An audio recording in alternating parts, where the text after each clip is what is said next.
Good morning. It's Monday, September 12th, and I wanted to send out a video today for our encouraging minute. I'm going to try to keep it at a minute. Isn't God good?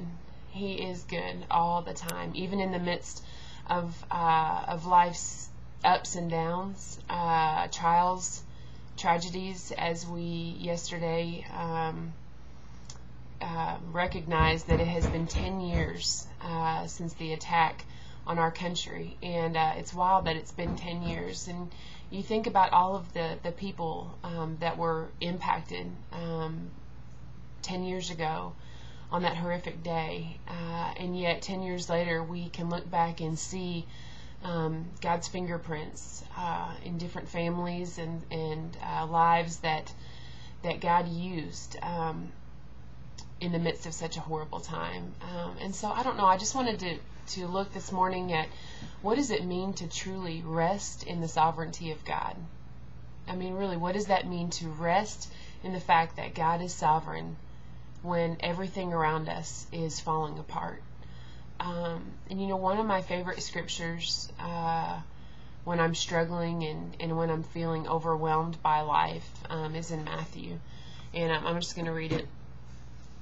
And it is Matthew chapter 11, 28 and 29, a couple of very well-known verses. Jesus said, "Come to me, all you who are weary and carry heavy burdens, and I will give you rest. Take my yoke upon you. Let me teach you, because I am humble and gentle at heart, and you will find rest for your souls."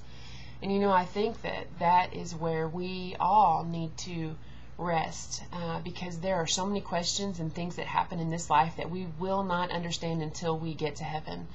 And I tell kids this all the time, that there are things that we can't explain. And if you think about a puzzle and the way that a puzzle looks when you dump it out of its box, it is overwhelming and a mess, and each piece looks crazy and we don't really know where it belongs. But when we take time to put that puzzle together, we realize that, oh, I see, that piece needed to fit here so that it could make this scene look beautiful. And when we get to heaven, we're going to understand why things happen and why God allowed things to happen for His perfect plan. And I woke up and read this tweet this morning, and I wanted to share it with you. It's from Paul Tripp, and I just loved it.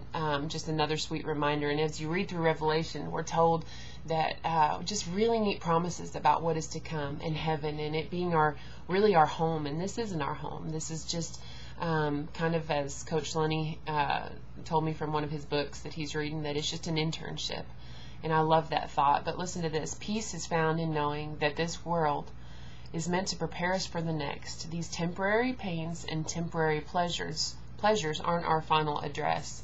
So think about that. Peace is found in knowing that this world is meant to prepare us for the next. These temporary pains and these temporary pleasures are not our final address. And that is so true.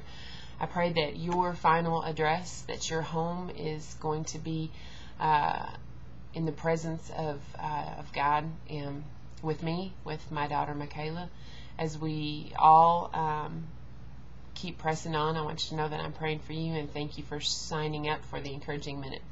And it probably wasn't a minute, and I apologize. I'll work on it. Have a great week.